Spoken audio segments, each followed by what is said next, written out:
No es por asustarlos, realmente, pero todo parece indicar que entre los próximos 6 o 12 meses va a dar inicio una recesión y parece que va a ser bastante larga. Entonces, ¿qué les parece si vemos qué es una recesión? Primero que todo, cómo nos afecta a nosotros directa e indirectamente y lo más importante, cómo podemos prepararnos para cuando esta recesión llegue.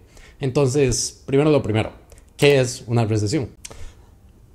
Una recesión es una caída o disminución significativa, generalizada y prolongada de la actividad económica de un país o de todo el mundo. Y una recesión se declara normalmente o bajo una regla popular cuando hay 2 trimestres consecutivos de disminución del Producto Interno Bruto de un país. Ahora, esto ya pasó en Estados Unidos. Ya tuvimos 2 trimestres consecutivos donde hay una caída o una disminución en el Producto Interno Bruto del país, o el GDP, como se le conoce allá. Pero el gobierno se rehúsa a declarar una recesión oficialmente. Entonces nos encontramos en algo que muchas personas han venido a llamar una recesión técnica, que es que el gobierno no declara una recesión, pero todos sabemos que estamos realmente en una recesión. Y bueno, muy linda toda la definición, pero ¿qué significa eso? Nosotros podemos imaginarnos la rueda que compone la economía de la siguiente forma. Tenemos préstamos o créditos, lo que usualmente lleva a las personas a tomar estos créditos para generar inversiones, negocios nuevos y nuevas cosas en la economía, lo que genera una mayor producción de bienes y lo que normalmente lleva a que los consumidores consuman más, lo que finalmente nos lleva a los retornos o a las ganancias, que básicamente es que cuando el ciclo se termina, con cuánto dinero queda cada una de las partes involucradas,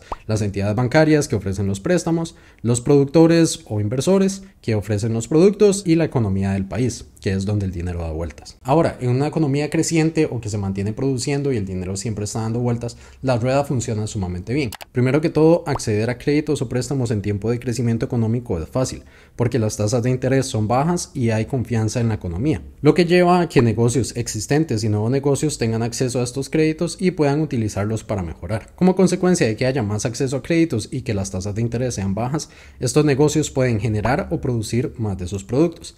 Y como en tiempos de crecimiento económico las personas tienen trabajos estables y no hay miedo sobre la estabilidad de la economía, las personas suelen adquirir más bienes. Entonces, como resultado de que las personas compren y adquieran productos de estos negocios, los negocios van a tener altos retornos sobre sus inversiones, o al menos suficientes para pagar los préstamos, devolverle un poco a la economía del país y también cubrir y generar nuevos trabajos. Y finalmente, este crecimiento en la economía hace que la rueda siga girando de una forma sana, dando vueltas y vueltas mientras haya crecimiento. Pero el problema es que no siempre hay crecimiento. Y si solo uno de los componentes de esta rueda se daña, todo el resto de la rueda, que es la economía, se cae. Si obtener créditos es difícil, digamos que porque en un tiempo de incertidumbre económica las tasas de interés suben y las personas sin negocios no pueden acceder a estos créditos, menos negocios se van a crear y no solo eso, sino que por miedo a la situación económica, los negocios existentes puede que inviertan menos, lo que va a resultar en una disminución en los bienes producidos para que los consumidores obtengan. Y también como consumidores, si estamos viendo que todo está subiendo de precio, que la economía está inestable y que hay rumores de que algo viene, probablemente no queramos gastar demasiado dinero.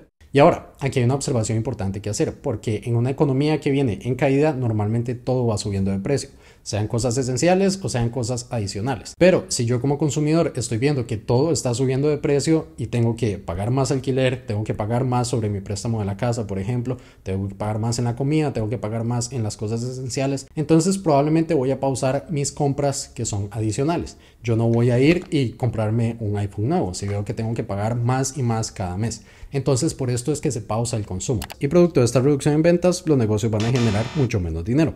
Tal vez a algunos sí les alcance para cubrir sus préstamos, sus planillas y sus producciones, pero no a todos. Y aquí es cuando negocios empiezan a cerrarse, a declararse en bancarrota y a despedir personal. Y eso obviamente va dando vueltas en círculos, porque después de todo es una rueda. Entonces ya sabemos cómo funciona una economía en crecimiento y una economía en medio de una recesión. Y por eso es que cuando la gente habla de recesiones siempre dice que nos afecta a todos. Obviamente afecta más a algunas que a otras personas, pero y a todo esto porque tiene que venir una recesión. Ignorando el hecho de que muchos economistas concuerdan en que las recesiones son parte del proceso de una economía sana, esta recesión viene formándose hace bastante tiempo. Primero que todo, en 2020 con la pandemia tuvimos una pequeña caída en la economía. Aparte de eso, la inflación en Estados Unidos y en la mayoría del mundo está alcanzando niveles récord, con Estados Unidos teniendo una inflación que no se había visto desde 1981. También, por otro lado, los costos de comida, energía y petróleo han subido sustancialmente especialmente por la guerra en Ucrania, y también las tasas de interés están subiendo. Entonces sí, básicamente la recesión es inevitable.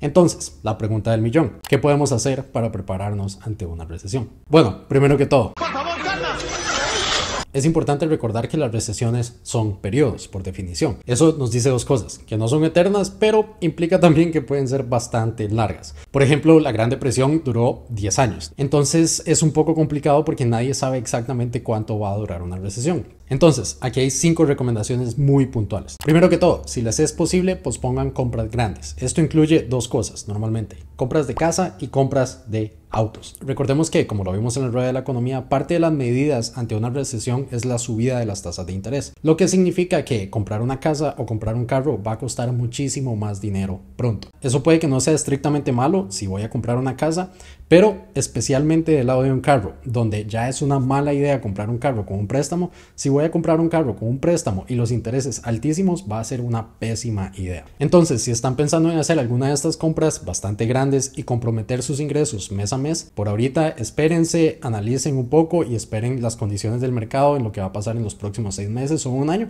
y luego toman una decisión cuando ya todo esté un poco más tranquilo. Recomendación número 2: cancelar deudas antes de tiempo, especialmente las deudas de consumo. Los periodos de anticipación a una recesión son periodos que generan como mucho miedo en mucha gente, pero este miedo puede ser utilizado de una buena forma. Muchas personas en anticipación a la recesión lo que hacen es correr a cancelar sus deudas antes de tiempo. Esta es una genial idea, porque si lo que voy a hacer es enfrentarme a un tiempo de mucha incertidumbre, lo mejor sería ir lo más ligero posible, sin cargar las obligaciones que tengo por mis deudas. Y si no saben con cuál deuda empezar o cuál cancelar primero, les recomiendo que cancelen tarjetas de crédito primero y luego vayan a ver el video que les va a salir por acá.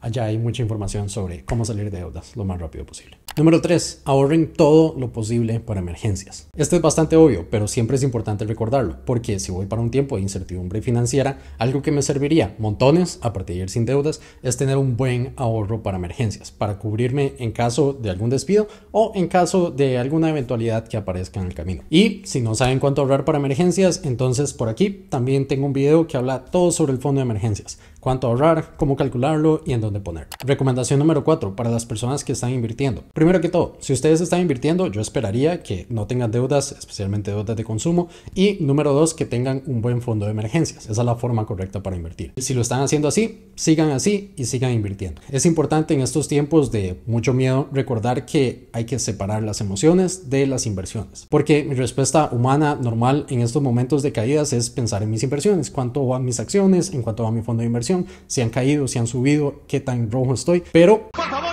¿por qué? Porque esas pérdidas que yo veo ahorita en la pantalla o en el monitor solo van a existir en la realidad si yo capitalizo mis pérdidas o si liquido mis inversiones. Entonces, ¿qué es lo que debemos hacer ahorita? Como diría Warren Buffett, tener cautela nada más y ser un poquito codiciosos ahorita que todo el mundo tiene miedo. Entonces, seamos pacientes, dejemos de lado las emociones de las inversiones y en unos años vamos a ver todo esto en verde y vamos a ver agradecido no liquidar las inversiones ahorita. Y recomendación número 5: pedir ayuda. Los periodos económicos difíciles traen mucha ansiedad, mucho estrés a las personas, mucha preocupación y también, producto de esto, muchos suicidios. Entonces, yo sé que es un tema muy complicado, yo sé que es un tema muy difícil y que hablar de finanzas también se le complica a muchas personas, especialmente a nosotros los hombres. Es un tema que normalmente no queremos tocar, pero es importante pedir ayuda y no está mal. Si ustedes sienten que tienen una situación que se les ha salido de las manos, una situación financiera complicada, busquen a alguien, pidan ayuda. Y bueno,